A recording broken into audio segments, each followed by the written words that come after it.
What up, people? It's your boy Chig. You are through to Guna Eagle Eye. Specifically, I'm doing a very rare thing, an actual video.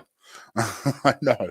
I'm doing a video. I'm doing a preview for the Arsenal versus Liverpool game. I hope you guys are well. First and foremost, let me thank everybody who has reached out to me.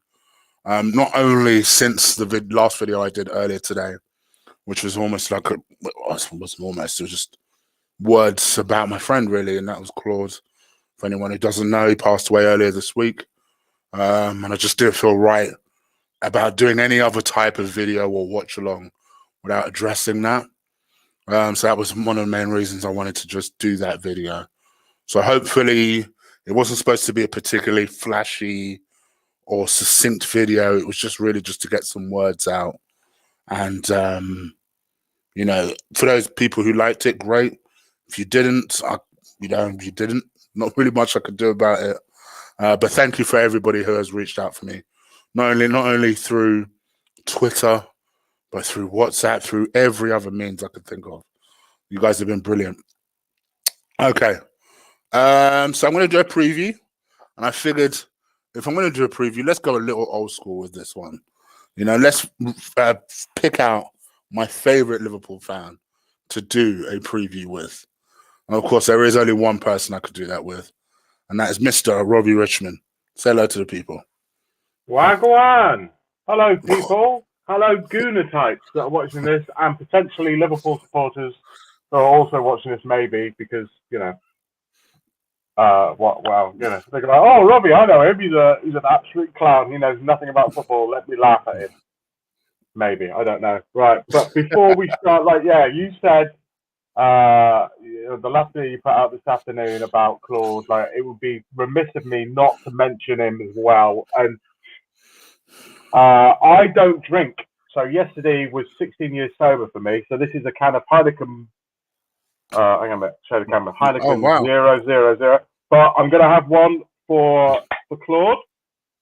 Lee last night on the LFC Day Trippers had a drink to Claude and spoke very eloquently about, you know, a good man who's going to be greatly missed.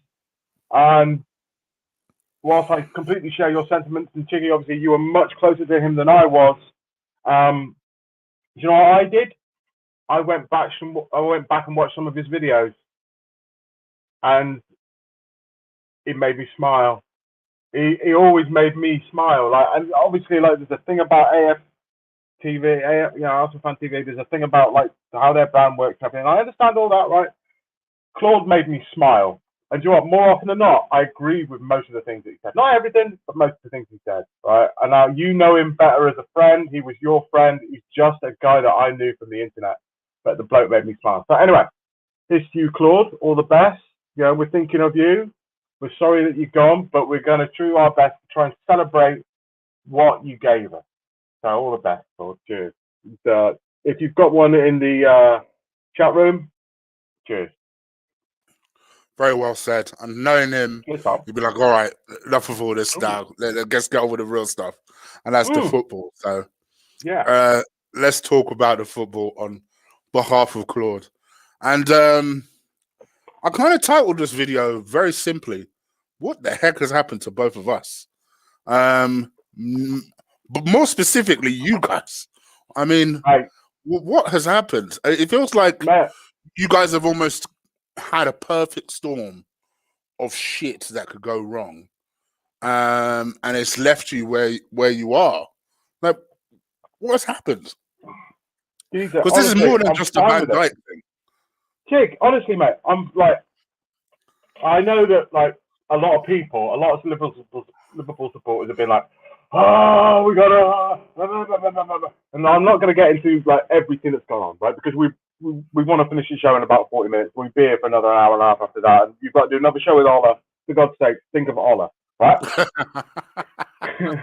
Right? And yeah, you're right. It's a perfect storm, right? But, mate, these kinds of things have happened to us in the past. And because I'm a little bit older, and I will say potentially a little bit wiser, I'm not, honestly, I'm calm as a Hindu cow about it. I'm calm as a Hindu cow, right? Because when things went pear-shaped after 2014, right? Everything was built on sand at that point. So I kind of knew what was coming down the pipe. 2001, we win the treble, including beating Arsenal on that fateful day at Cardiff in a wonderful FA Cup final, where Liverpool didn't win it, Arsenal lost it, and Liverpool just played well for 10 minutes, and Arsenal gave Liverpool an absolute spanking that day. Right? Yep. That season, players like Steven Gerrard or Marcus Babbel or Jamie Carragher or Sammy Huppier, Robbie Fowler, Michael Owen, right? By and large, the majority of them played 60-plus games. 60-plus games in that season. When the next season comes around and everyone's going like, oh, here we go, Liverpool, here we go. Yeah.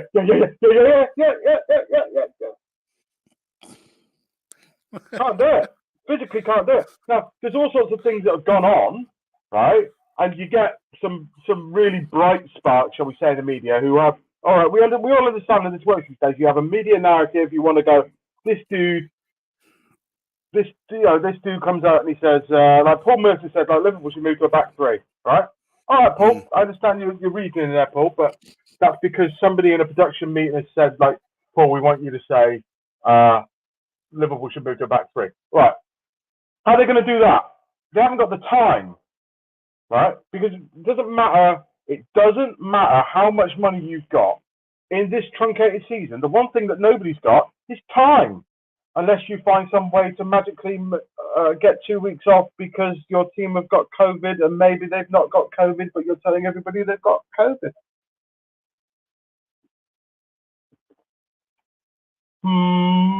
Anyway, so, yeah, you haven't got time to do that. We didn't even have 3 centre-halves to play. So, to play at 3 at the back, you know what I mean? Like, Paul, come on. So, honestly, I'm fine about it because I know that by and large, everything that is wrong can be fixed, and they've already put things in place to fix them, you know? And all of a sudden, pretty much everybody except Virgil and Joe is back. I mean, Hendo's very close to being fit. He should be fit for the second game against Real Madrid. Touch his word. Do miss Hendo? Of course we do. But all of a sudden we go like, oh, should we play Fabinho where he's best? He's like, yeah, go on. We haven't done that since March, and we've had 23 different selections at centre half since Virgil got injured. And you go, well, if you could play 2 of them together for say 6 games, maybe things would start to change. And that's essentially what has happened. Is that they've played Kabak and they've played the Bolton Baresi, Nat Phillips.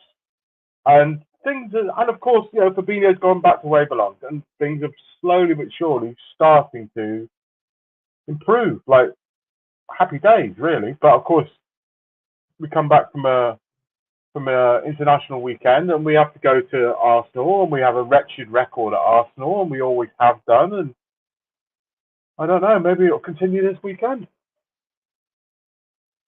I think it's interesting because, you know, I look at Liverpool, and when people look at them and say, oh, well, you know, how have they been in such a position where they went from champions to this? And obviously everybody had that famous, you know, Roy Keane take of, oh, these are the worst champions ever.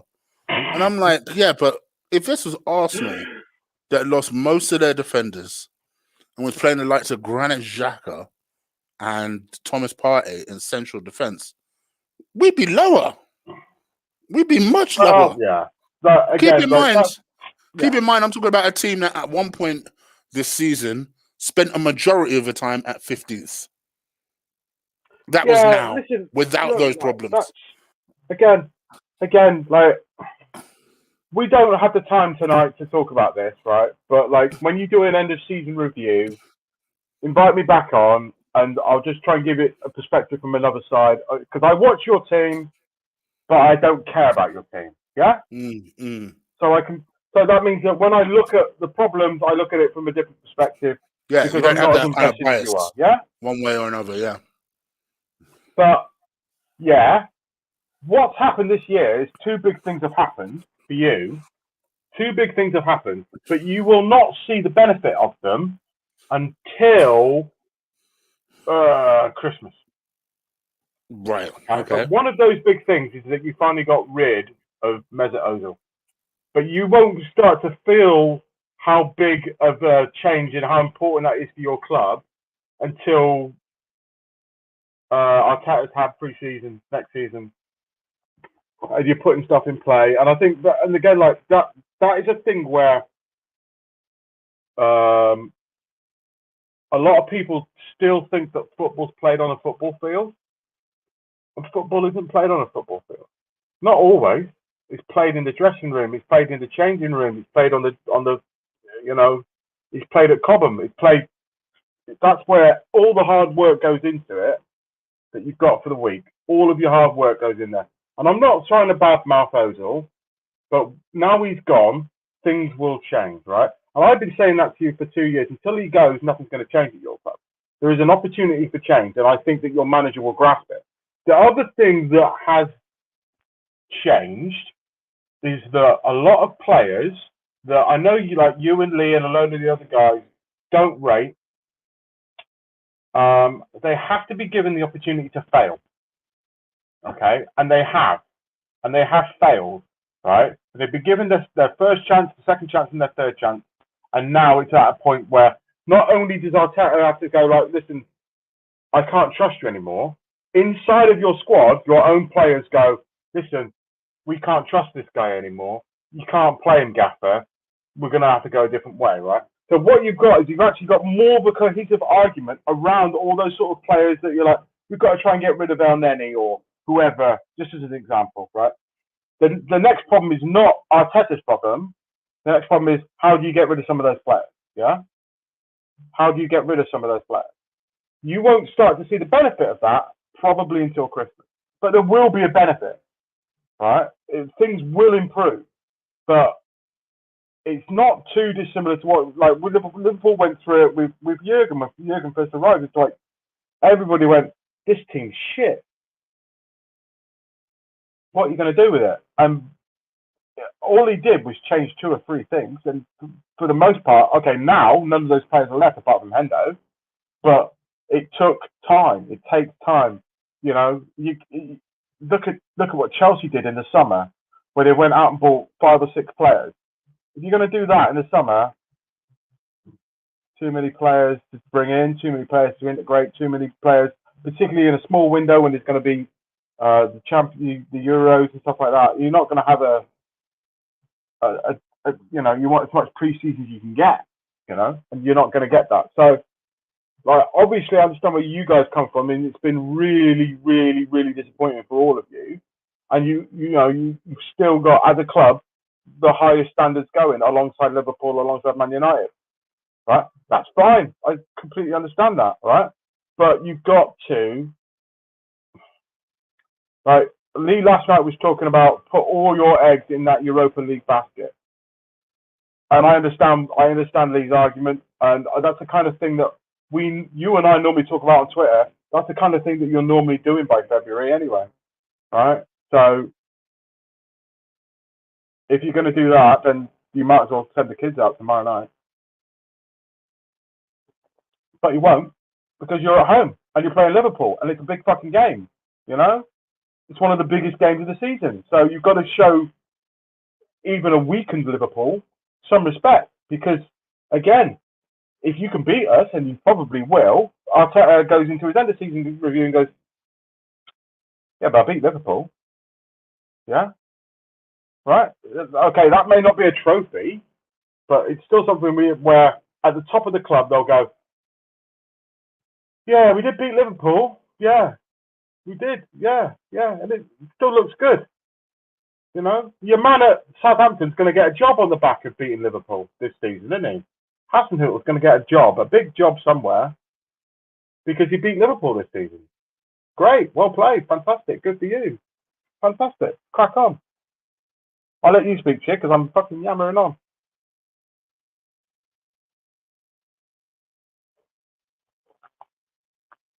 Chig, are you there? I've lost you. I think Chig might have gone for a pee. So, while he's away, yeah. listen, like Liverpool are all right. Liverpool are going to slowly but surely Sorry, turn mate. things around. I completely Are you double right? You lost muted. me?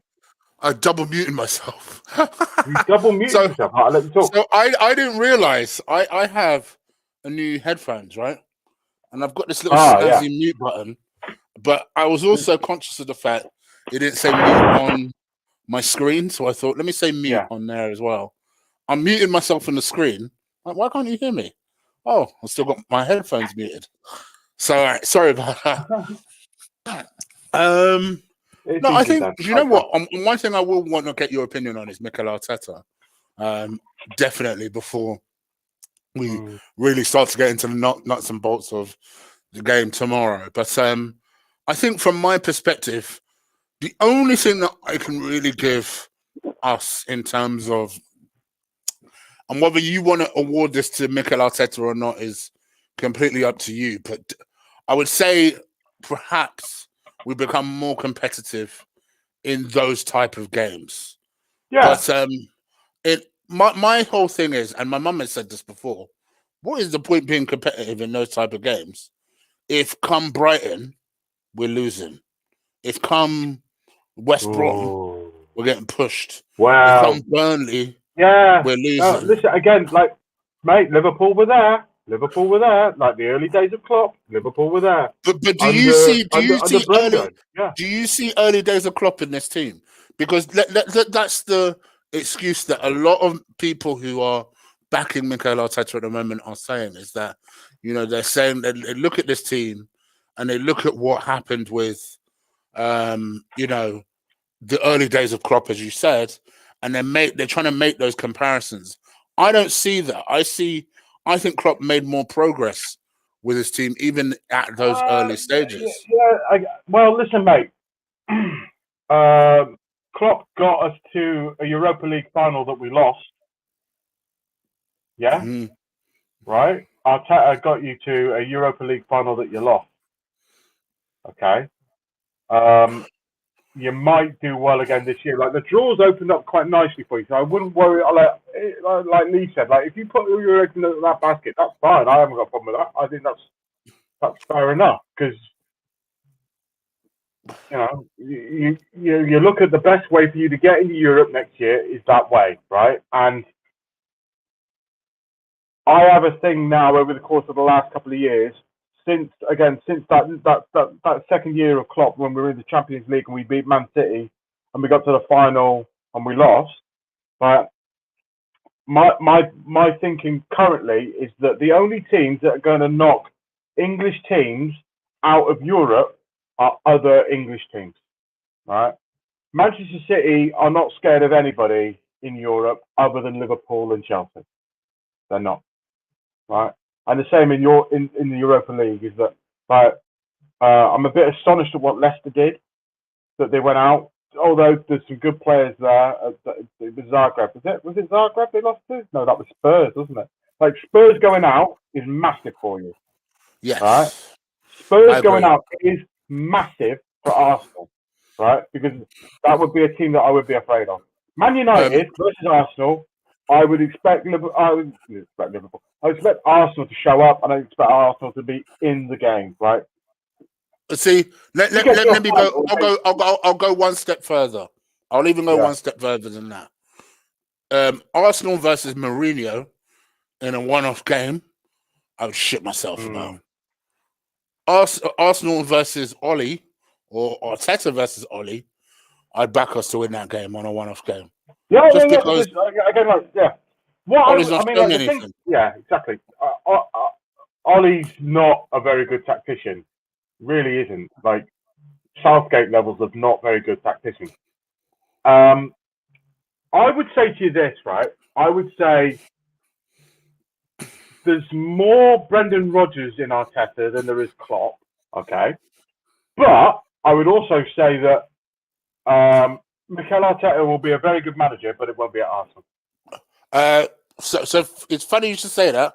I've said the exact same thing. Yeah. And what I think people kind of think to themselves that, you know, like I think people have this idea that, oh, well, wouldn't that be an L then if he goes on to be a success somewhere else.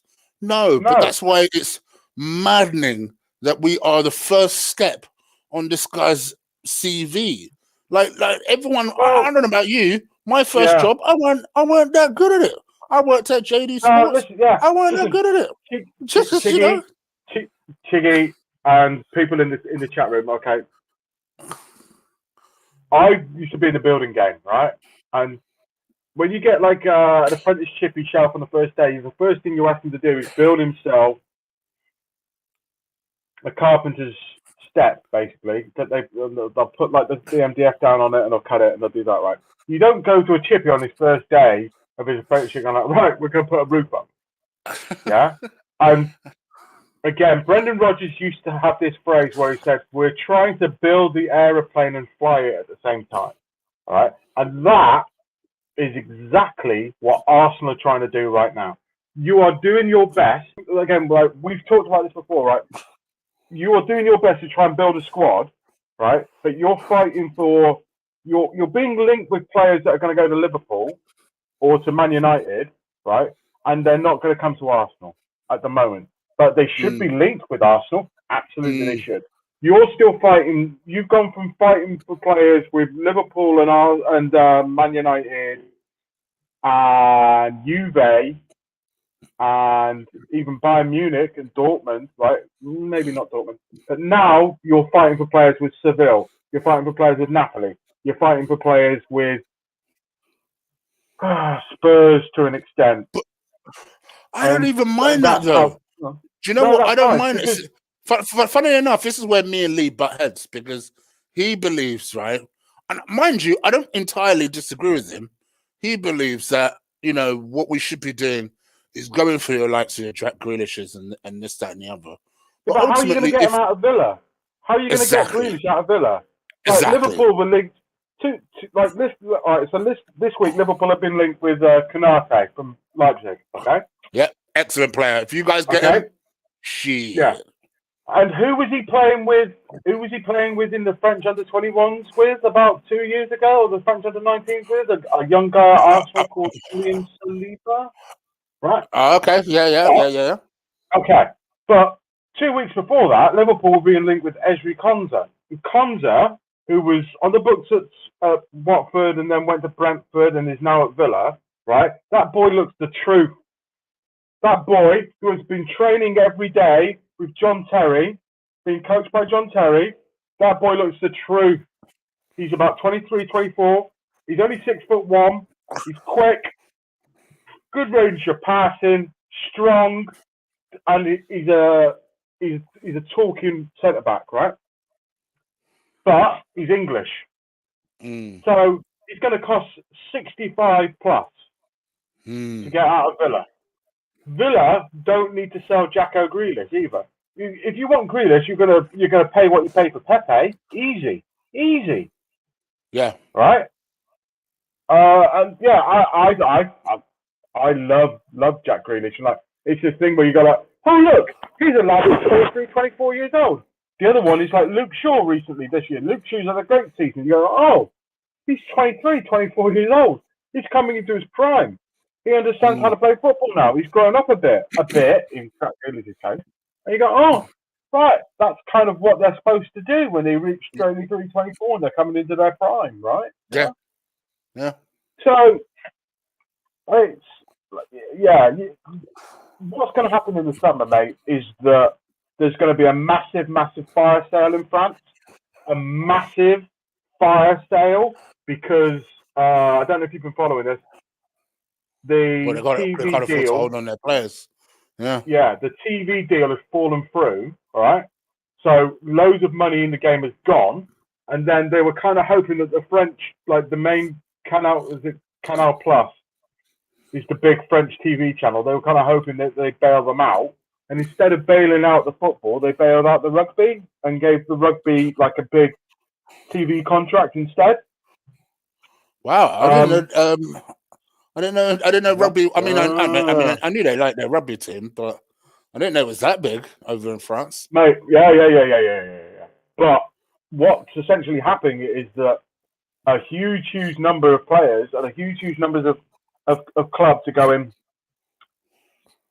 oh shit, we're gonna have to balance the books because again, like loads of the French clubs don't own their grounds, so they can't put it up as collateral. Like again, Villa 2 seasons ago when they're having trouble with FFP, sold the ground to themselves to make it look like they've made money.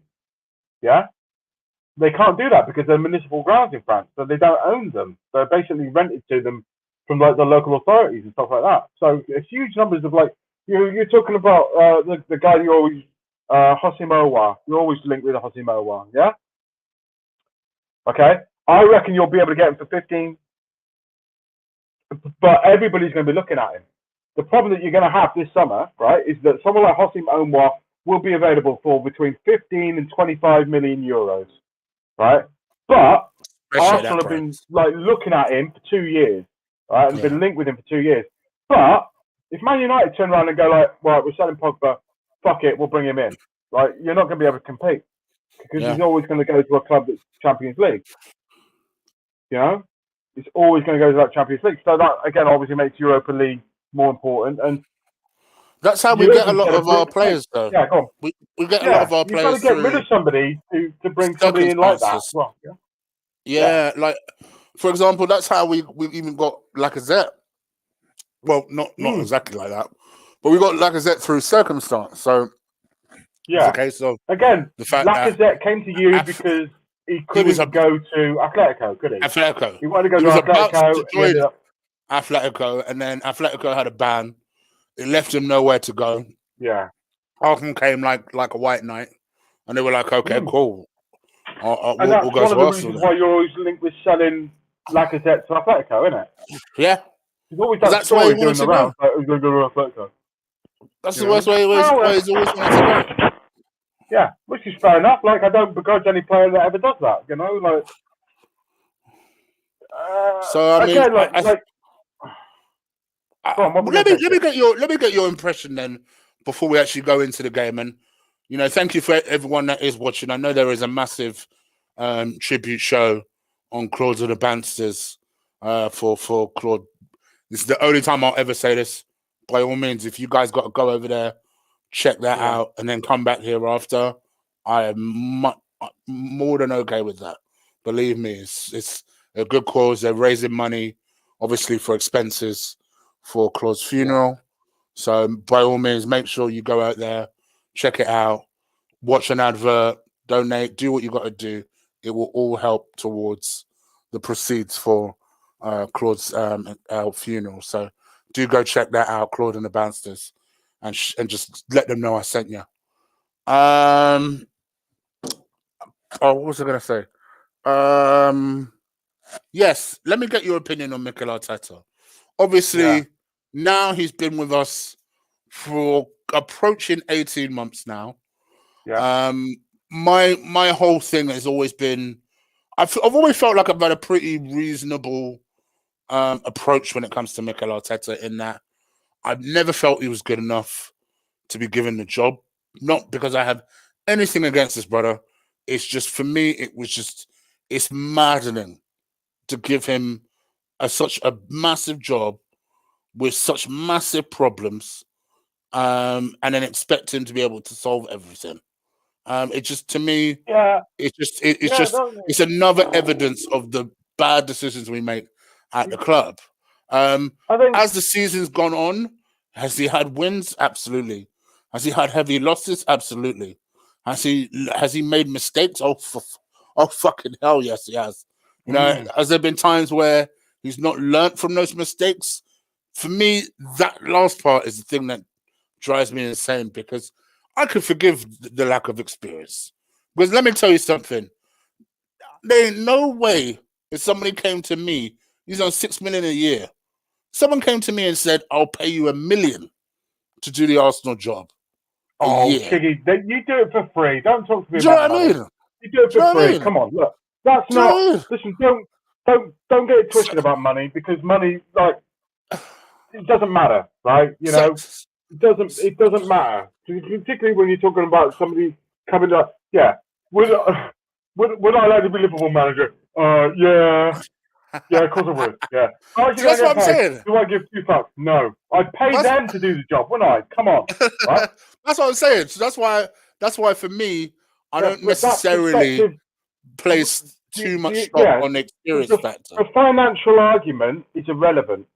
The financial My argument whole thing, about how much a person is getting paid yes, to do a job, particularly at a club like Arsenal, is just irrelevant, right? yeah, I agree with you. I agree with you to an extent. But I agree with that. if you have But to overpay somebody to get them into the job, yes, that's a different problem, that's right? a different. That's what I was going to say. That's a different problem. Yeah. Okay. Having said all of those things, though, right? Yeah. That's the reason to not give him the job. But now he's been given the job. So regardless of whether or not I like it, I have to get used to it. So now I'm critiquing the man while he's in the job. Now, for me, I think you can forgive all of those things I've just mentioned, but at least learn from your own errors. Don't make the same mistake. No, that's what I've said to you before. And over again. What I'd say to you, Chig, is like that's the point that I was trying to make earlier about the two things that have changed at your club. When he has, as you rightly said, made mistakes and repeated those mistakes, that oftentimes has been him giving players a second chance and an opportunity to redeem themselves. And when they have not done that, that's it. They're done, right? So you have seen that happen, right? There's a reason why Emile Smith-Rowe is now playing pretty much every week, right? Isn't there? There's a reason why, okay? Because somebody else is wearing that shirt and they weren't doing the business, and now we are where we are, and there's a very, very talented young player being given his head, and now he's earning and doing well and earning experience.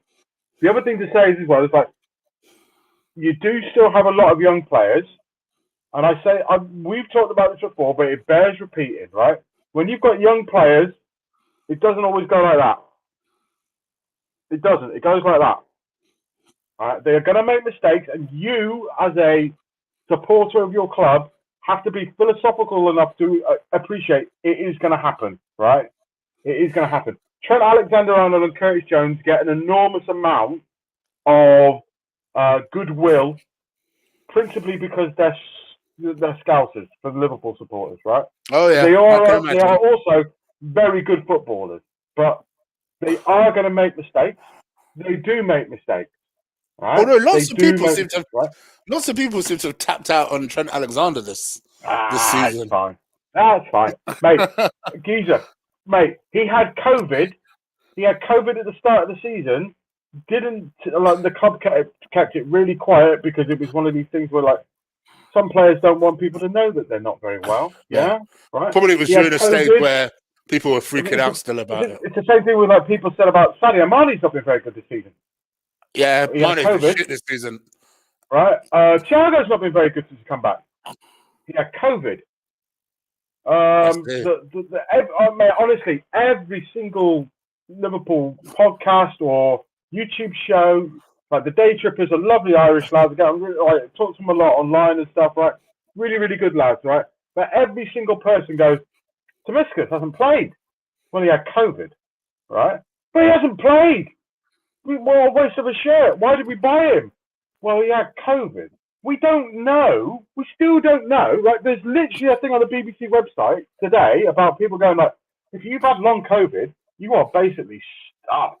And you're asking professional athletes at the top of the game to be able to play at an frankly obscene level every 3 days, and then like pretending like it's not going to affect them. Of course it is. Of course it is. That's not an excuse. That is actually real life. That's not science or anything like that, or an opinion. That's a physical fact. There's literally an article on the BBC website. Michael Rosen, the authors, had long COVID, had bad COVID, and they had long COVID. He did an interview on Sky News last night. He's going like, can't see out my left eye properly, can't hear out my left ear, can't feel my feet. Right? And like, I'm not saying that these Liverpool players are that bad, and again, I don't wish it on anybody, but some of these players will be feeling the effects of having COVID. They will. Like, and it affects your immune system. It affects your ability to be able to run up and down the field as much as you did. And let's face it, like Liverpool asked Trent and Robbo to do a lot of running. Oh yeah, a lot of running. You know, that's where your creativity is. That's where a lot of your creativity and explosiveness comes from. Yeah. Well, again, there was a thing where people go like, "Oh, well, the Liverpool haven't worked out. We'll stop the wing back. We'll stop the wing back." Well, that's why we brought Thiago in, right? And Josh in the chat saying like, "Thiago's been very poor." Yeah, do you know what? I'll bet you 10 quid, Josh, to your favourite charity. 10 quid that this time next season, Thiago is being mentioned for Player of the Season. I'm not saying he's going to win it, right? But I bet you Thiago can, in the mentionings, like let's say the top 3, the mentions for the Player of the Season, right? Because it doesn't mean like we know he's a good player. He is not the first, nor will he be the last player to come into the league from a different league and go like, bloody hell, this is fast. Jesus Christ, look how much faster football is here. Oh, by the way, Timo Werner, Thierry Henry found it very, very difficult. Nicola Pepe's found it very, very difficult to deal with the pace of the Premiership and the physicality of the Premiership. Kai Havertz at Chelsea, again, had COVID, hasn't played very, very well, particularly for an enormous, fee that they've paid. Hello, what's going on here? Jake, what button have you pressed now? Jake, press the button. Jake, press the button. Hold on. You're pressing buttons. I'm going to keep talking. It's fine. While you press buttons, I'll keep talking. Can the audience hear me? I don't know. What has happened there? I don't know. I can see you. I'm there. We are. Okay, sorry about that. What was it? So, like, it does happen that like Thiago will not be the first player nor the last to come into the EPL and go like, Jesus Christ, this is quick. Yeah. Jesus Christ, Paul Pogba has been in this league twice and can't cope with the pace of it. And I think Paul Pogba's not a good player. Just can't cope with the pace of the English league. Yeah, it's funny to say that because obviously we're in a stage at the moment where obviously all of us are now starting to look a bit closer at Partey, right? And in my mind, I'm thinking to myself, right, we've got a good Partey. Surely, at a minimum, at least a season before you start making judgment. You'd be surprised. People are already like, "Oh, fuck this guy." We have the same problem with Naby. With Naby, lad. Like Naby's been here 3 years, and people are like, he'll come good. Right? And I was like, he might do, right? But it might also be that when the team that Liverpool were when they bought Naby Keita and the team that they are now don't need a Naby Keita. Yeah? Yes, but at least you've had him for 3 years. The team will evolve. We ain't even had a playing Partey for 3 months before people are writing him off. It's amazing. The way football fans are amazing. Please, like again, Ben in the chat saying, "But Werner's just shit." No, he isn't, mate. Come on, Ben. Let's be real, bro. Werner is not shit. He was not the first one to go to Chelsea and have serious problems. Andrei Shevchenko. So that's interesting. That's interesting because that was a player you guys were supposed to get. That was a player you guys were supposed to get. You don't breathe a sigh of relief. They came in and paid the 55 million fee up front, straight there, right? Liverpool wanted to pay him about 70 grand a week. Chelsea came in and said, "We're going to pay you 250 grand a week," and he went, "Cool, fantastic, fair enough, right? That's fair enough, right?" But again, as Jurgen comes up with this line a lot, if you want to come to Liverpool for money, we don't want you. If you want to come to Liverpool for the Champions League, we don't want you. Right? That's fair enough. That's fair enough. Right? If that's what Jurgen says, this is the dickhead meter, that you're here for money or you're here because you just want to play in the Champions League, right? And that's the level that you shall not pass the old Gandalf line, right? That's fucking it, boys. That is it. I saw the miss against Macedonia. Everybody saw the miss against Macedonia. That doesn't mean he's a bad player. The fact that he's come to Chelsea under an absolute dipstick of a manager who was like, oh, we're going to play him on the wing. Do you know what I mean? Yeah, I can't even. I must admit, yes. You just got to make meme faces, aren't you? You just got to become a bit of an emoji, haven't you? You go like, what are you going to do? Because he wouldn't have done that if he'd gone to Liverpool. He wouldn't have done that if he'd gone to Spurs. He wouldn't have done that if he'd gone to Arsenal or Man United or even the Manchester City. Do you know what happened? Chelsea sell him to somebody like Wolfsburg, right? Just like Chelsea sold Kevin De Bruyne, and then somebody comes and hoovers him up when he's about 28, 29. You go like, oh, he's done. And he becomes like a Robin Van Persie at Man United kind of signing. And you just go like, Jesus Christ, you can't stop this bastard from scoring. That's what happened because there's too much evidence of him being a really, really, really good footballer for it not to be the case. Yeah? Listen, fantastic for North Macedonia. By the way, a lot of people have forgotten, North Macedonia are in the Euros. They are not a bad team. Right? I know they've still got like Goran Pandev playing for them at like 47 years old, but North Macedonia are not a bad team. They would comfortably beat Wales. True. Mm-hmm. True.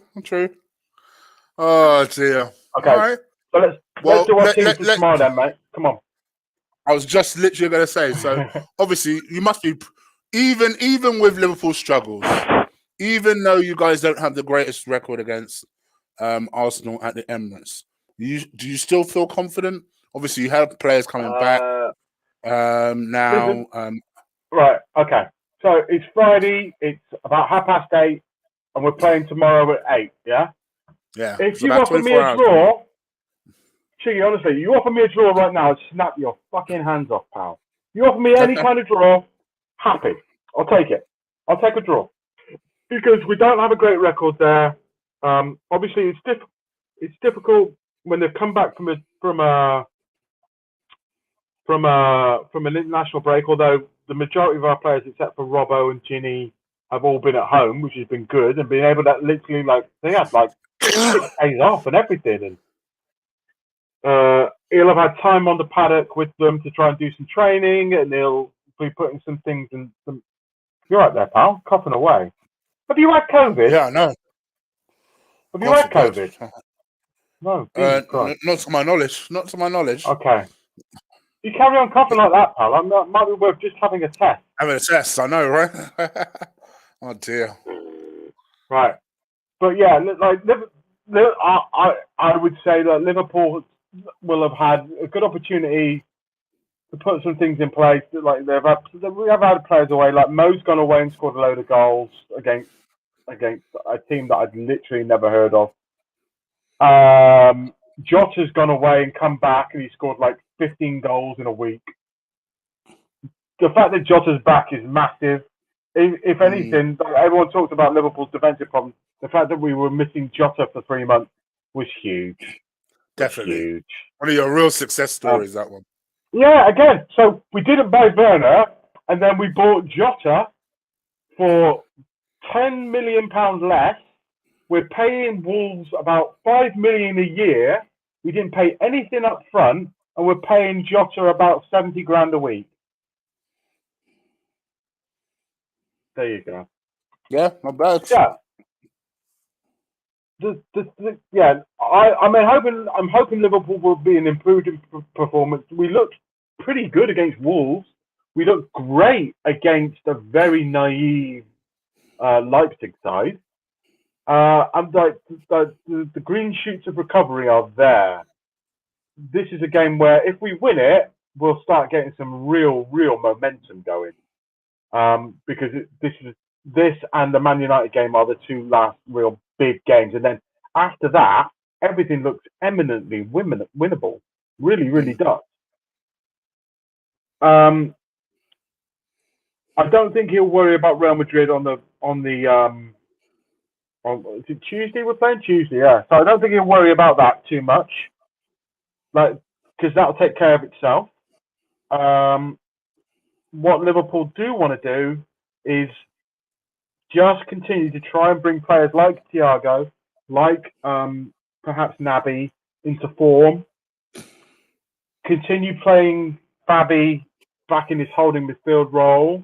Milner's back, which is really important player for talking on the field. Thiago apparently started doing that more, talking on the field. Everything says there'll be goals in this game. Everything says there'll be goals in this game, right? So there won't be. You know what I mean? Yeah. So there won't be. As I said, if you offer me a draw straight up right now, great. What's going on with Arsenal's injury? You haven't got an injury crisis like us, obviously. Nobody has, or hasn't had. But like, have you got players back from like returning? And to be fair, where's Wood at? Touch wood. It's not been okay. that I don't watch. bad. Yeah. It's not been that bad. So we do sometimes when it does feel like we're having quite a lot of stupid little dumb injuries, then all of a sudden we get 3 or 4 people back. And that's actually worked out.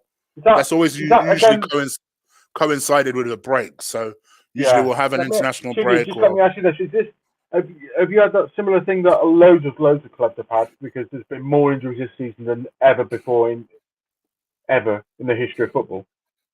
Like the niggly injuries where you're out for like 2 or 3 weeks, but that can be 6 games. Like 2 or 3 weeks can be 6 games. The way that we're playing. It happens.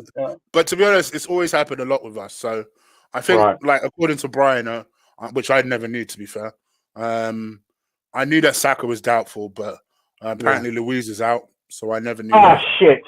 Damn it! I was hoping he'd play. No, I bet you were.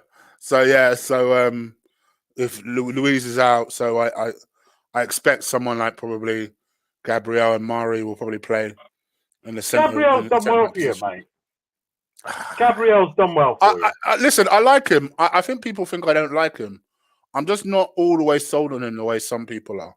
Ask me again in 18 months, isn't it? It's one of them. Ask me again in 18 months, right? Yeah. Give him time to settle into this league properly, right? The player that he is and the player he will be are, in my opinion, 2 completely different players. And the player you've got now is pretty tidy, pretty good. Like there's loads and loads of room for him to grow as a player, right? Yeah. And then you sell him to Real Madrid. Likely, yes. Unfortunately, is Odegaard going to be available? Good question. I know he picked up an initial ankle injury after that first international game, but then the international coach downplayed it and reckoned that he'd be okay for the following game. But I don't know if he actually ended up playing that game or not. So, chat room, I don't know if you guys can help us out with that. Did he end up having an appearance? Didn't they have like a crazy draw? I'm pretty sure they. I don't remember if that was the first match or the second match. I don't. Because obviously they lost the first one, didn't they? They lost to Turkey. Yeah. Which was bonkers. Like that, like the whole. What was it? Hang on a minute. I'm going through them now. No, Turkey drew 3-0 with Latvia on Tuesday. What was it? Saturday night they played. Norway lost to Turkey 3-0 in Norway. Oh, okay, that would have been like, Turkey must be like fire. And to be fair, because they beat Holland as well, didn't they? I like South London Beast thing there. He is correct. I think it is important for people to keep in mind that, he started well, ended up having COVID, then his form dipped a little bit. So it is true. That is a fair point for us to keep in mind. Yeah, again, so there you go. That's kind of what we talked about before, isn't it? Like, it's all right. I think if any player has had COVID, you're perfectly within your realms of, the realms of mitigation. Another example of that, very quickly, is Newcastle. Newcastle had like 7 players get it. And now they're talking like that. Like Newcastle look like they're in big trouble. They really do look like they're in big trouble, right? But like, so like the True Faith podcast is really good, but they can't see it because they're too close to it. And I'm sitting there going, there's a reason why they've got no energy. There's a reason why, like, there's a story that came out the other day, last week, about they're only training like 2 days a week at Newcastle, and all the fans are going bonkers. Why is this happening? Probably because he's doing his best to try and protect his players because they're physically fucked. Because loads of them have had COVID, and he knows he needs to be able to get 2 games of football a week out of them, by and large, between now and the end of May. Just drag them through the season. He's doing everything he can to try and protect the players, really. But it might be a lost cause for them. But yeah, as far as I'm concerned, personally, people may disagree, but you're not often right, but you're wrong again. If a player's had COVID, you should give him a break. You should just give him a break. I mean, like in terms of like whether or not you're going to be incredibly aggressive about the standard of their performance. Like, give them a break, as well as actually give them a holiday, obviously. But okay, Odegaard, we were talking about Odegaard, weren't we? Yeah. So apparently he is he's doubtful. Although some people said that he did ended up making an appearance in that second international game. So we'll see. I think that it's Liverpool. There's 2 ways they can probably approach that. Obviously, with the big game being the European game, they may decide not to risk it. What will ultimately what will beating Liverpool do for us in the grand scheme of things? I still don't think. I think the league is done for us. So yeah, listen, of course it is, but it's not the end of the world either. It really isn't, because I have this phrase, Chig, that I have said it to you in the past when I've come on the show, right? That trophies are tangible.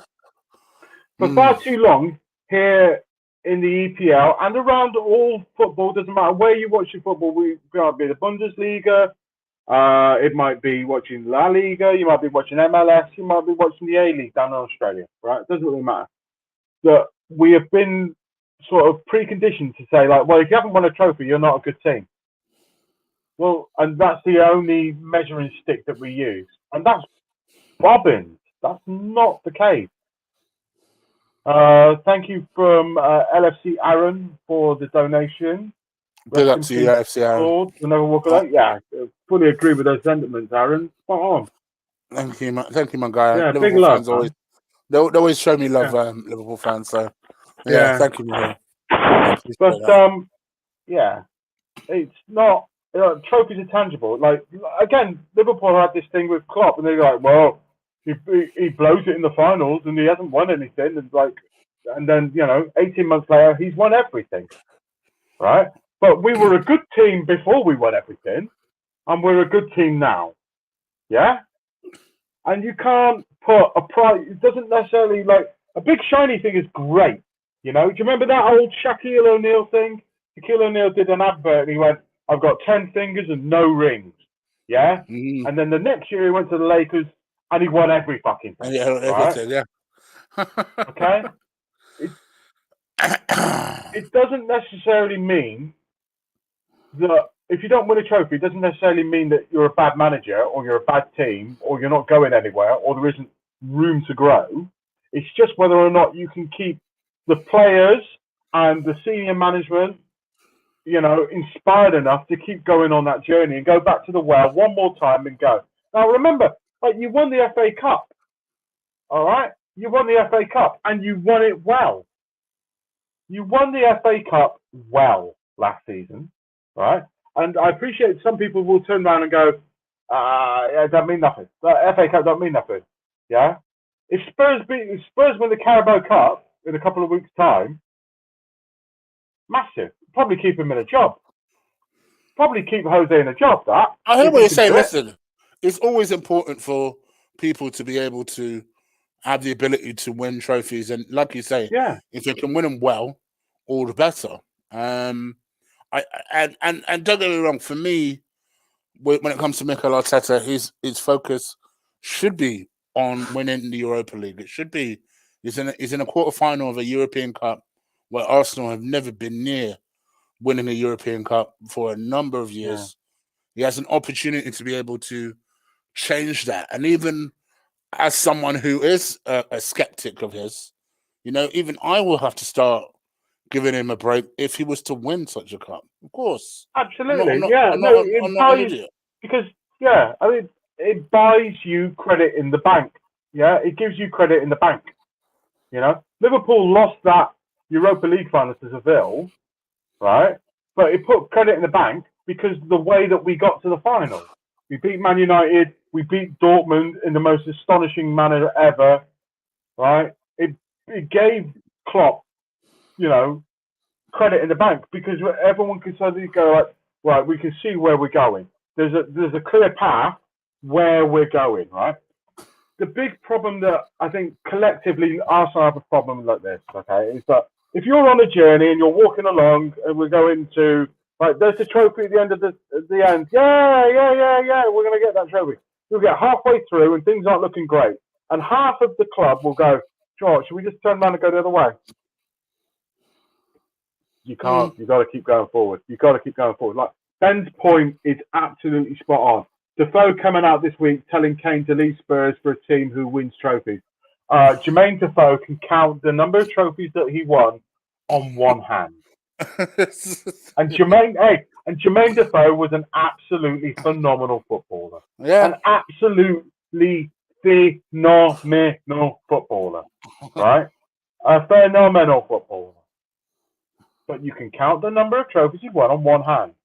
And he also had, you have to take your shoes and socks off to count the number of clubs that Jermaine had. Right? Yeah. That's all right. If Jermaine wants to come out and say things like that, that's fine. If Harry Kane goes, Harry Kane goes. Right? Yeah, sure.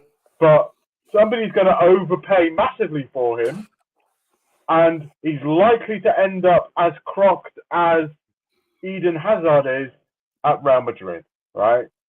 That doesn't mean that I don't think Harry Kane's not a good player. He's a very good footballer. He's done really, really well. He's done that thing where he's dropped into a hole and people have played off him, reinvented himself as a player. This season, at the start of the season, then everyone went, oh, hang on a minute. Right, here's what he's doing. We'll stop him doing that now, right? And it can work for a certain period of time. But when you're doing that tactical periodization that Jose does, and he goes, right, this is the thing we're going to do with you, Harry, and you do it at the start of the season, by the end of the season, everybody knows what you're going to do.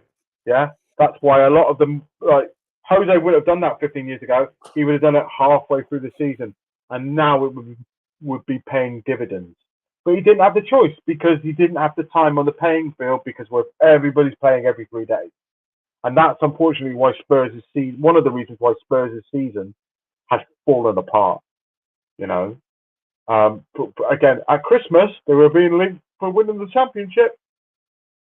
And now he's looking like he's in big trouble and like he wants to win that game against Man City. My God, does he ever want to win that game? My God, does he ever want to win that game? Like, probably as much as any trophy he's ever wanted to win. And you know what? And you know what? Because I will ask you for your team in a second as we kind of edge towards 9. But see, I quite like this comment because this for me shows me someone who is very measured. He likes Mikel Arteta. He can't explain why, but he likes him.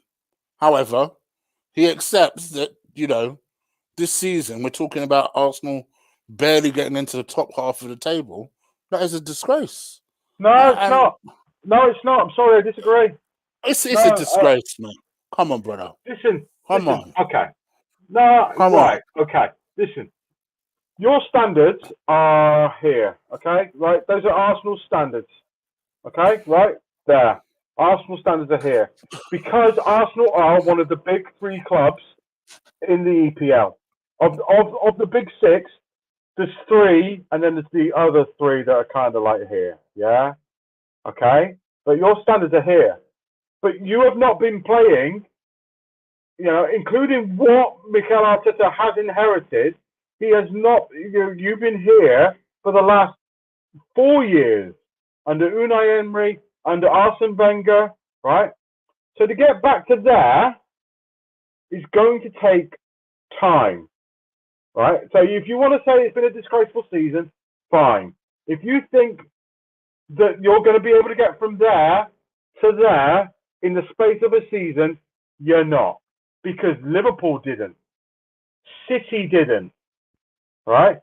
City's growth, okay, and this is, remember, City are going to win their 6th league in the space of 10 years, is it? Right? Which is ridiculous. But there was about 4 years there where they were here and they were buying every bastard and they couldn't get there, let alone there, right? There was about 4 or 5 seasons where they were just doing like nothing when the money first came in, right? It's not about money. It's not about good managers. Well, it is about good managers. It is about good players, and it is about buy-in, right?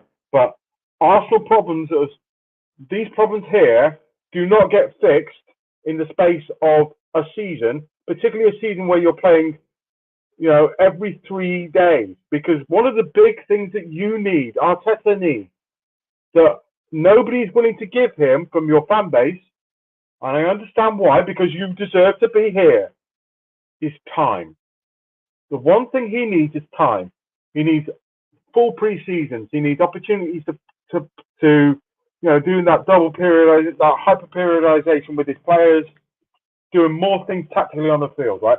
Most sides right now are going game, recovery day. Next day they come in, they're doing a little bit of light training. Next day play. Right? There's just not enough time to be able to do everything that you want to do with your players. There just isn't, because you'll put too much pressure on the players physically, as we've already seen with the injuries. Okay, you can't. Like, how can I put it to you? You know that I like rugby, yeah. One of the things that they used to do with rugby players in the early noughties, and they finally realised that this is a really, really bad idea, was more often than not, flog them, okay? And some players would come in at 6 a.m., do their gym session, have a breakfast, then do a training session out on the paddock, then watch video in the afternoon, and then do another training session in the evening, right? You can't do that for professional footballers. You cannot do that, okay? Ewan makes a point. How come Conte came straight into Chelsea, who were 10th, and won them a title? Yes, because they played 3 at the back, Ewan, right? And before Christmas, they looked nowhere near like winning the league. He had time. They were 10th. They were playing once a week. They weren't playing in Europe, okay? And Chelsea were able to have the time on the pitch with Conte to bring in 3 at the back and make it work, and that's why they won it. Also, on top of that, remember, Ewan, the team that he inherited at Chelsea had won the league the year before that season where they finished 10th, all right? I'd understand that, Ewan says, I understand the whole he needs time thing. If we had a manager who had already won trophies, they're not going to come to Arsenal, Ewan, right now. They are not going to come to Arsenal right now, right? They aren't. That's just because that's where you are at the moment, right? If you want somebody there, and that's what bothers Arsenal fans. To show them that you can get there. But that's what bothers Arsenal fans. The fact that but you can't, we're in a situation where why is it that Arsenal Football Club can't attract an Arsenal manager with a decent amount of experience? It's madness. Okay. It's not. Listen, because right, there's a reason for it. I'll try and make this brief because I know you want to talk. I know you want to do the show with Ola, and we want to go, right? There is a massive dearth right now of experienced managers with a good pedigree, right? You guys were always talking about Max Allegri, right? Max Allegri has been out of sense. Excuse me. Max Allegri has been out of work for 3 years. Nobody has taken a chance on Max Allegri. When Juve wanted a new manager, right, they went for the cheap option of a guy who was a fantastic footballer with no managerial pedigree whatsoever, okay? there is a massive dearth of good managers, experienced managers who are 50 to 65 years old out there at the moment. There just is, right? Klopp and Pep have changed the game, but there's nobody down the pipe who is under the age of like 40 that you don't go, well, you're taking a risk on him, because like Everton are taking a risk on Carlo Ancelotti, right? And Everton are over the moon to have Carlo Ancelotti, and you might have wanted Carlo Ancelotti. Carlo Ancelotti only goes to clubs where they're going to go, here's lots of money, right? And Everton right now are very, very willing to do that, and Arsenal are going a different way. They're trying to rebuild their whole club, and doing that takes time, right? But it also means like your strategy is young players coming through, right? Because that has also been like the Arsenal way, yeah? Is that you've always had loads of really good young talented players, right? There's a brilliant article in the Athletic a couple of weeks ago, and they talked about the 3 places that you go for young players right now in Europe, the 3 hotbeds of young talent: London, Paris, and Brussels. Brussels. Right? Why Brussels? Because it's easier to get a European passport in Belgium, in Brussels, and loads of players have been coming through from Africa and from the Middle East, settling there, right? Learning their football, coming through. Like Club Brugge have got some amazing players coming through. Absolutely amazing, right? But the long and the short of what I'm trying to say to you is like, if you want to sack Arteta, all right, great. Who are you going to replace him with? Because I guarantee you, I can pick holes in it. Go on, then. Yeah, so Ralph Hasenhüttl, there you go, you. Right. Okay, that's a good one. Okay, Ralph, we literally said it earlier on the show. Ralph Hasenhüttl is going to get a big job, maybe this summer, because he beat Liverpool this season. Right? But look at the way that Southampton play. Look at the kind of players that Ralph Hasenhüttl wants to work with. Young, talented players with loads of energy that work really, really, really hard. All right? That's no different from what Mikel Arteta is trying to do right now. But he's doing it in an environment of enormous pressure, because Arsenal deserve to be here. Ralph has never coached a side above that level that we're talking about, like chin level, right? That is an enormous step up for Ralph Hasenhüttl, just like it's an enormous step up for Mikel Arteta. No, just like it would be to me, that's not the same thing. Mate. It is. That's not the same thing. That's not the same thing. Granted, giving someone who has limited experience at the top level versus someone that has no experience even taking a team on a football session. This apparently he didn't even take Man City on games. He did a load. He didn't take games. He did a load of the video stuff, didn't he? He did a lot of video stuff. He wasn't. As far as I can tell, Mikel Arteta was essentially the video analyst at Man City. I think that's an unfair. That's basically what he was. Listen. If he was the head of the video, if he was head of video analysis, right, that would still be pretty good, because that's one of the things that I can see where you have improved. Like, he gets things wrong, but he's able to fix them eventually. I've watched teams, and you've watched teams, where they just get things wrong, and they just keep getting things wrong, and they don't fix them, and they don't fix them, and they don't fix them. And again, those are teams that aren't at this level. I'm talking about Southampton before Hasenhüttl, Crystal Palaces of this world, like the problems that Crystal Palace have had for the last 3 seasons have never been fixed, and they're still there, right? Yeah, that's okay. Smaller club, I know, but like there's some managers have this refusal to admit that there's a problem, right? Arteta is trying to fix your problem. He recognises their problem. The point I'm trying to make to you from the outside is that if you're going to turn around and say like COVID or not, like nobody can go around and say we're going to change everything when you're playing every 3 days. It can't be done. And if you do, you're an absolute madman. And before somebody says to me, well, Pep's changed the way that Manchester City have been playing. Yes, he had. When did he start? Last summer. What did it cost him? The European Cup when they lost to Lyon. When they started trying to play the way that they're playing now, and it works, yeah? Where they're playing basically with the two wing backs playing basically as like inverted holding midfielders sometimes, yeah? And 2 at the back. That's what he was trying to do against Lyon, and it cost them the European Cup. But it's working now. I can't think of a better example I can give you right now than that. Right? But also that's because Pep is Pep. Pep All is right. Pep. Let's talk about teams before we lose sight of tomorrow. So obviously we're playing tomorrow. Hang on, Chiggy. Before we do that, just quickly in the chat room, yes or no? You would take Ralph Hasenhüttl or you would take Steven Gerrard?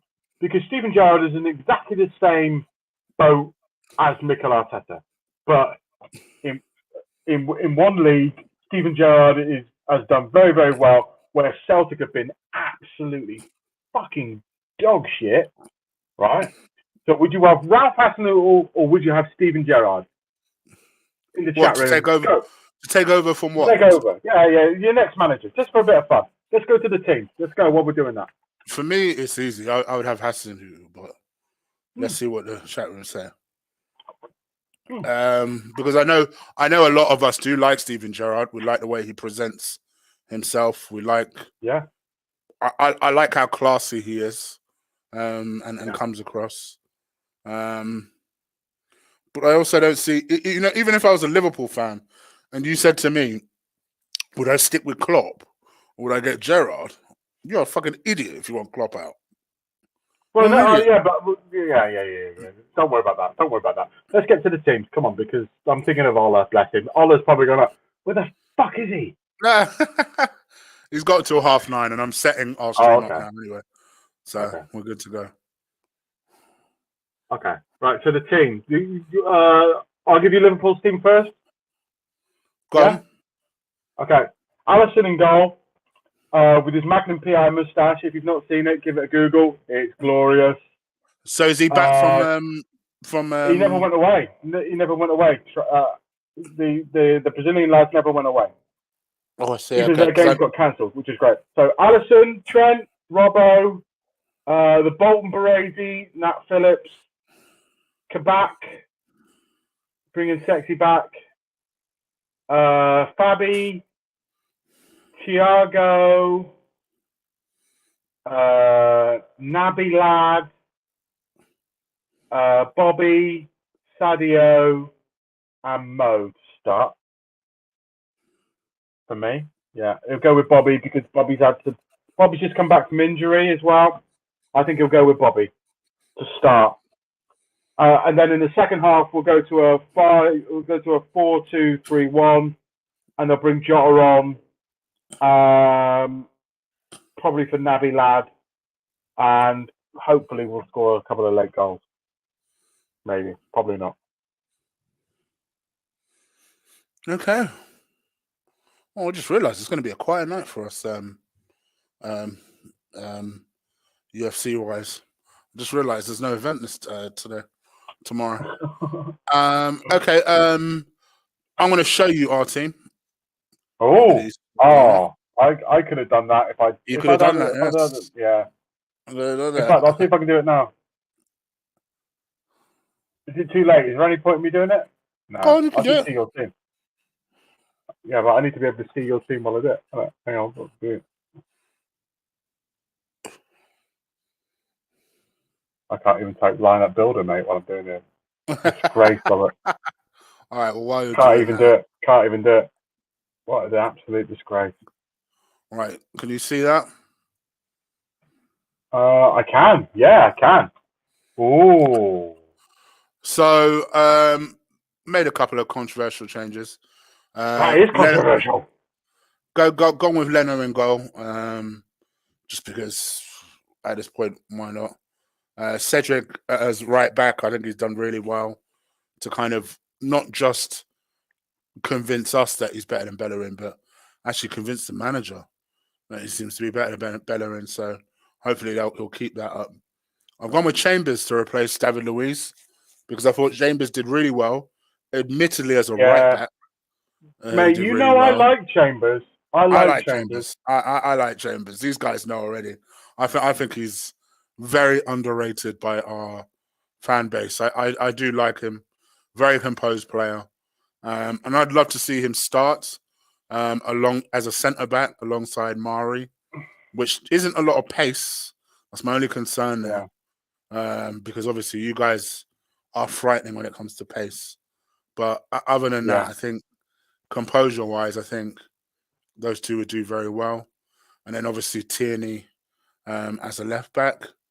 Then you've got Granit Xhaka and Partey, who I'd asked to really do a nice, gritty, deep job for us. Now, it all depends on who's fit and who isn't when it comes to this next level. So I'm going to go with the assumption that Martin Odegaard is available. I'll probably butcher the spelling of that. Apologies for that. But Odegaard is going to be my number 10. I've gone with Saka on the right-hand side with the view of he's probably not going to make it. So I'm going to give Nelson a run out on the right-hand side. Like the way he looks in training, looks nice and sharp in training. So I'm going to give Nelson a little run out with Pepe on that left-hand side, just because I think, we started to try something. It worked. And then for some reason, Mikel Arteta thought, actually, I'm yeah, not going to do that. So, yeah, it makes no sense. These are the type of things that make me wonder about Mikel Arteta. yeah. But, These are the points of frustration that I see. I understand why you would go, "What's all that about?" yeah, Totally, yeah. but So, I don't know. It is what it is. And then I'll go with Lacazette up top just because I just think, although Aubameyang obviously has now got a new hairdo or whatever, but prior yeah, to no, prior to the break, he wasn't in fantastic form. So I'd figure I'd try something different, leave him out, shock him a little bit, and play Lacazette, who looks hungry. So yeah, for me, with the Lacazette situation, I'm managing it in such a way where I'm thinking to myself, either we offer him a new deal and it's a year's deal, a year contract, and he deserves it, or we're just increasing his value in the summer for when we sell him. Either way, let's play him while his form is in the right direction. So that's my thought yeah, process with Lacazette. So that's my team. yeah. That's good. Right, hang on a minute, and I will try and share my All right, let me stop this. screen. Hang Should on. be able to press share. Okay. I see people saying Yeah, that you got Gabriel that? has to play. I don't. It's nothing's Hang on a minute. happened yet. It might be there. How's that? Okay. Yeah, that's fine. Have Yeah. you pressed it? Okay, How's that? hold on. I got it. Something's happening. Yeah. Wait a Some minute. magic might be happening there. There you go. Yeah, there you go. Don't look at my. Don't look at my. Your Please random don't look tabs. at my my bookmarks. You might want to zoom in on that team though. Okay. Yeah. Hang on a minute. Let's see if I can do that. Oh. Yeah. Okay. How's that? You got that? Yeah. That Yep. bit better? Lovely. Yeah. So that's for me to be expected. Nothing. Yeah. Like it's the thing about it is that Fabio coming back in at 6 where he belongs. It's just like, oh my god, why were we fannying about so much? We should have just played him there to begin with. Also, like Fabi's missed 2 months of football this season as well, where he's been injured here and there. So he's great. Kabak's done really well, although like a lot of Liverpool supporters are not sure about him. There's a lot of people get like a what was he called? Dejan Lovren kind of vibe from Kabak. but like it's took a bit of time, but like he's been able to find a bit of form. And again, like it takes time to find your way in this team. You know, Phillips has done really, really well, and will probably play for the rest of this season, and then we'll sell him in the summer for about 15 million to somebody like Crystal Palace. But like, he's not the quickest on the turn, but he's really physical, really strong. You won't win anything in the air against him. He's absolutely brilliant in the air. Robbo is just a machine. Naby's an interesting one because Naby's in that sort of halfway house, Chig, where it's like at some point you've got to shit or get off the pot, and he flatters to deceive all the time. He will come in and play really well and then get injured. You just haven't been able to keep him. Just haven't been the entire time he's been here at the club. They haven't really been able to keep him consistently fit. So what we Sounds did like a glorified Diaby to me. I always liked Diaby as well. Yeah. Oh, I love Diaby. Don't get me wrong. Yeah. I loved him. What Liverpool have done though is they've gone out and they've brought in a new head of recovery, right? So again, this is where I think Liverpool do things. We did something similar about a year ago. Yeah. Yeah. Is that we've expanded our team because we've got three major centre halves are all in recovery from major injuries, right? And like Virgil might be back for the last week of the season. Like they might put him on the bench just to make him feel good in that last week of the season, right? But the other two are like are miles away from it, unfortunately. But generally they've done all right. But Naby, what they've done with Naby is that Naby have been injured and unavailable, and what they've been trying to do is basically give him like a second pre-season. And if we can keep him fit and firing between now and the end of the season, it'll look great. Because again, like when football restarted, you remember when football restarted, Project Restart, Naby looked absolutely brilliant. He looked absolutely brilliant. And then guess what happened in the last 2 weeks of the season? He got injured, didn't he? And you just can't. Oh Christ, so bad. It's like because you can see what a really, really good footballer he is. He really is a great footballer, and I think like he's a player that will potentially learn a lot from Thiago. The more Thiago's at the club, you know. And Liverpool are doing things like this, right? When Liverpool brought in James Milner, he was the highest paid player at the club on 125 grand a week, right? But whenever a player comes into Jurgen and goes, well, I want a pay rise or I want a new contract, you go, all right, can you do what Milner does? What do you mean? Well, Milner's the fittest bloke at the club and he's the best professional. So can you do what Milner does? And the bloke has to go, well, no, probably not. Well, when you can, we'll give you a new contract. All right? Now, obviously, Millie's coming to the end of it now, and we all know that, okay? And he's been a brilliant servant to Liverpool. But what you need is a replacement for him in that respect. So now, they'll be able to go like, hello, I want a new contract, please, Jurgen. I want to be playing more. And Jurgen can turn around and go, okay, are you doing what Thiago does? Are you, have you won everything that Thiago's won? Are you able to do what Thiago does, right? And you just change the way that the players have to find another level, yeah? Because for the last 4 years, the way that Liverpool players have had to find another level has been, you've got to try and be as fit as Millie, right? Now, it will be, you're going to have to be as technically good as Thiago, right? And there's a change-up, like a variance there, yeah? Does that make sense to you? I don't know. I hope it makes sense to the chat room. Yeah, it makes sense. It makes sense. Makes sense? Good, because, it makes sense in my head. Because you need those players. Again, like, that's my thing about things will change now that Mesut's gone. Like, there will be a change in the culture of your team now that he's gone. But it will take probably until Christmas for you to see that change in your culture, And it's about having incredibly high standards and keeping them there. And that takes time to build. Like any winning culture takes time to build, you know? And I understand why why everyone's got a problem with him, you know, with Arteta. But he has brought a lot of that with him from City. But what you can't do is bring everything that worked at City and go like, well, we're going to do it here, right? And again, like a rugby example is that, what was he called? Paul Gustav was the coach of England's like defensive coach, yeah, and he went and got a job to be Harlequin's head of director of rugby, and he tried to bring everything that England did to Harlequin and go like, these are the ways that we're going to be one of the best teams in Europe, okay?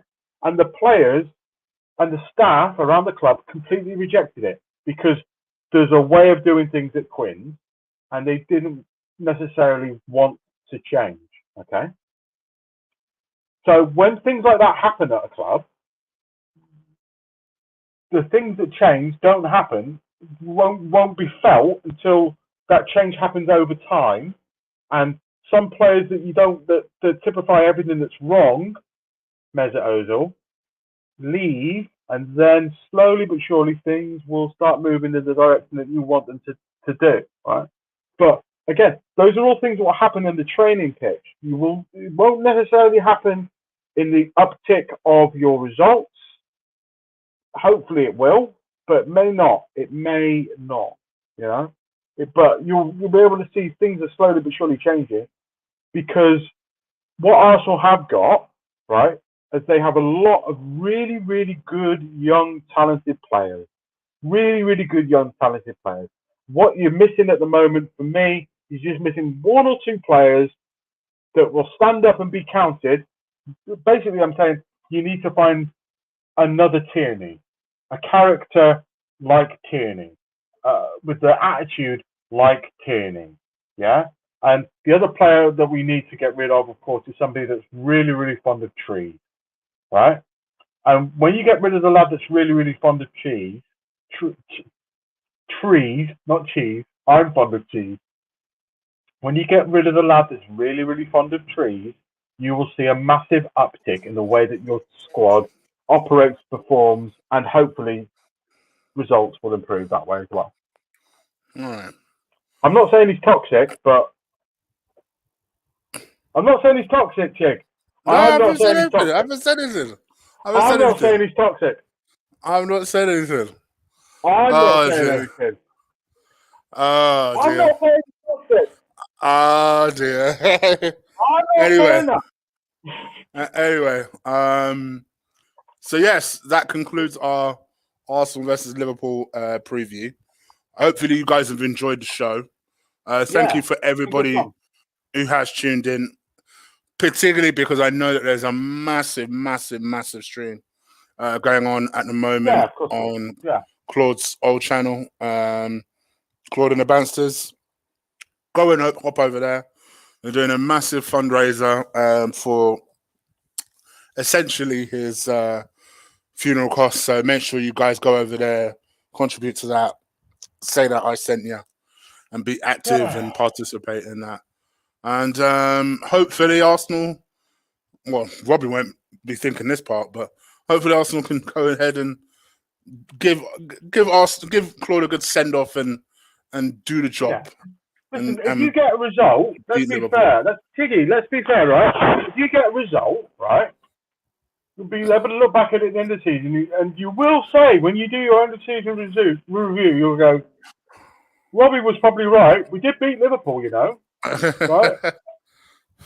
Because you did it last season, and you know you stole the victory. Yeah.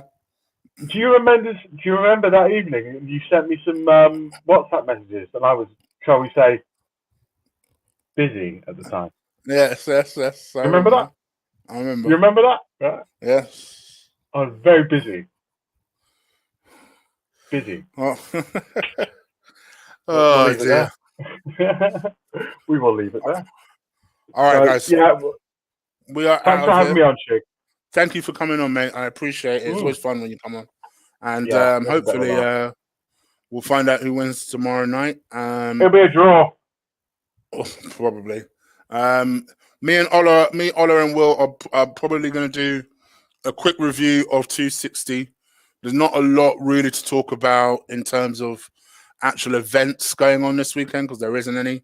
But there is a lot of news that came out this weekend. So we'll touch on that, have a quick conversation, head over to the Combat Show. The link is not in the description, I just realized, as is the link for Robbie's socials. But if you're watching this in the playback, they will be. So make sure you give it 5 minutes and go and check that out. And yes, you'll find Robbie's links to his Twitter and his Instagram, as well as the link to the Combat Show. So make sure you come and join us over there. All right? All right, guys, we are out of here. Take care. Take it easy, everyone. Happy Easter to everybody. Happy Easter to everybody, yes. Enjoy the rest of your Good Friday, and we're out of here. Peace.